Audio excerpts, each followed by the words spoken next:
This is Muhammad Iqbal Khan, advocate from Iqbal International Law Services. Hello guys, today our topic name is second marriage permission.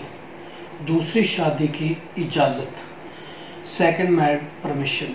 पहली बीवी की इजाज़त के बिना दूसरी शादी. कि how the second marriage permission is obtained. Second marriage permission. This is our topic of today for sharing some legal information with you.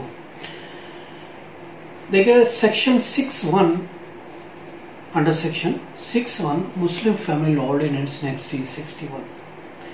उसमें ये क्लियर लिखा गया है कि in the presence of first wife husband cannot marry second marriage.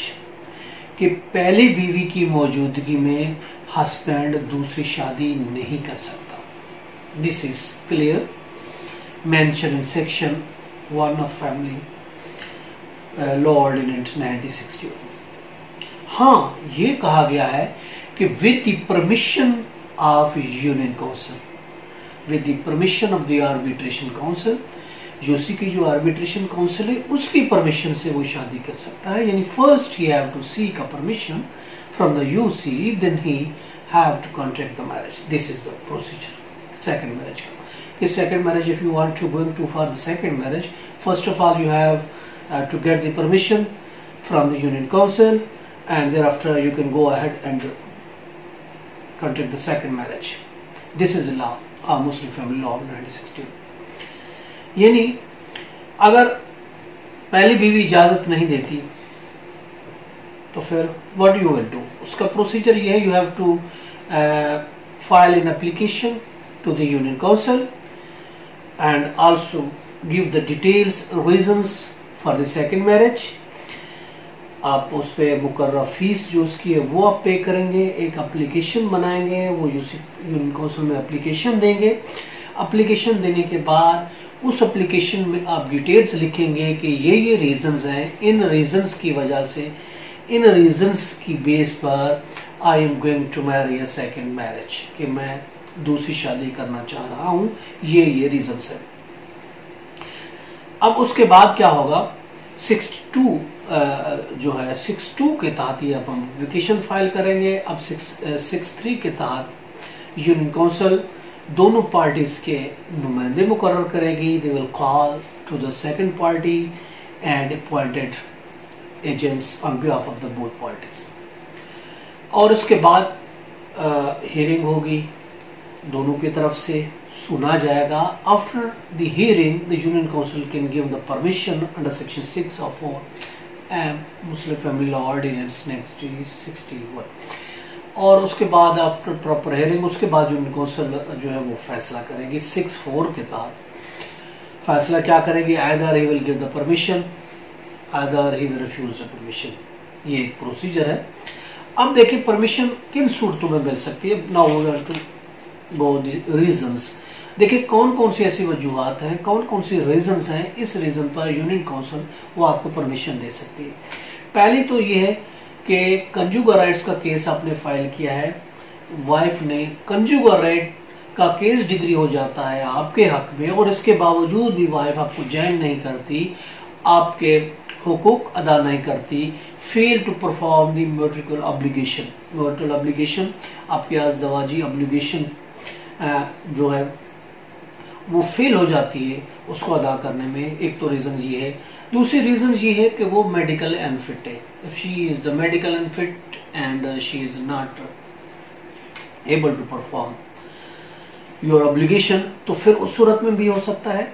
और इसके अलावा एक रीज़न ये है कि औलाद का ना होना. अगर औलाद नहीं होती तो this is the valid reason. इस रीज़न्स पर भी आपको यूनियन काउंसिल इजाज़त दे सकती है. और इसके अलावा है एक रीज़न ये भी है कि wife neglect you, wife do not perform your marital obligation. Wife आपको नेग्लेक्ट करती है, आपके हुकूक अदा नहीं करती, हुकूक अदा करने से कासिर है, तो ये भी एक रीजंस है. तो ये रीजंस हैं. इस रीजन की बेस पर आप यूनियन काउंसिल से परमिशन ले सकते हैं. And you will, when you will get the permission, thereafter you are free to get the second marriage. No one will be challenge this is the procedure. ये एक तरीकेकार है जिसको adopt करते। देखिए एक दिस इज द एक wrong concept है इन द सोसाइटी कि कहते हैं कि फर्स्ट वाइफ परमिशन। देखिए फर्स्ट वाइफ परमिशन नहीं होती। Permission you have to seek permission from the union council. अगर जी आपकी बीवी परमिशन आपको नहीं दे रही, फिर भी यूनियन काउंसिल आपको परमिशन दे सकती है। लॉ में गया है बीवी की परमिशन नहीं, यूनियन काउंसिल की परमिशन है। You have to get the permission from the union council. हाँ, बीवी को वो कॉल कर सकती है, कॉल करेगी, उसकी सुनेगी और इसके बाद फैसला करेगी। अगर आपके पास वैलिड रीजन है, अगर वो हाथा कि आपकी वाइफ आपको अपोज करती है, वो नहीं चाहती कि आप दूसरी शादी करें, हर हालत में अपोज करती है, लेकिन फिर भी अगर आपके पास वैलिड रीजन हैं, वजूहात हैं, तो यूनियन काउंसिल आपको ऑफ कोर्स इजाजत दे देगी, आप इस बेस पर दूसरी शादी कर सकते हैं। ये नहीं है कि अगर वाइफ ने ना कर दी तो ना होगा, नहीं, ऐसी कोई बात नहीं है। आपको सेटिस्फाई करना है, आपको रीजंस बतानी है यूनियन काउंसिल को, और अगर वो रीजन सही है, वो समझते हैं कि ये रीजन वैलिड है, तो बिल्कुल ऑफ कोर्स, भले आपकी वाइफ नहीं चाहती दूसरी शादी की परमिशन, आपको यूनियन काउंसिल बिल्कुल इजाजत दे देगी और आप दूसरी शादी कर सकते हैं।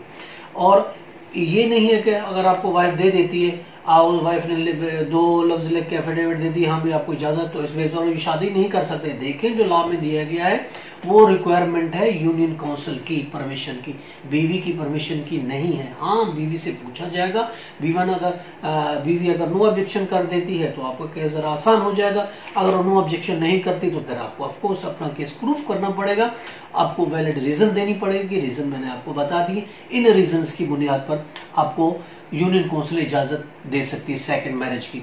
वो यही है कि आपने हक ज़ौजियत का केस किया और वो उसको फॉलो नहीं करती, फिर भी आपको जैन नहीं करती। दूसरी रीज़न ये है कि वो मेडिकल अनफिट है। तीसरी रीज़न ये है कि औलाद नहीं होती, या फिर ये एक रीज़न है कि वो आपको नेग्लेक्ट करती है, आपके हकूक़ अदा नहीं करती। तो ये रीज़न्स हैं। अगर जो बीवी इसको इनकार भी करती है, आपकी एप्लीकेशन को अपोज भी करती है, लेकिन ये रीज़न वैलिड हैं, इनमें से एक भी रीज़न वैलिड है, तो ऑफकोर्स यूनियन काउंसिल आपको इजाज़त दे देगी। और अगर यूनियन काउंसिल आपको इजाज़त दे देती है, now you are free to get married. This is the procedure. देखिए बहुत से क्वेरीज है, बहुत से क्वेश्चन भी आते हैं कि हम दूसरी शादी करना चाहते हैं, किस तरह का करें। देखिए दिस इज द लॉ।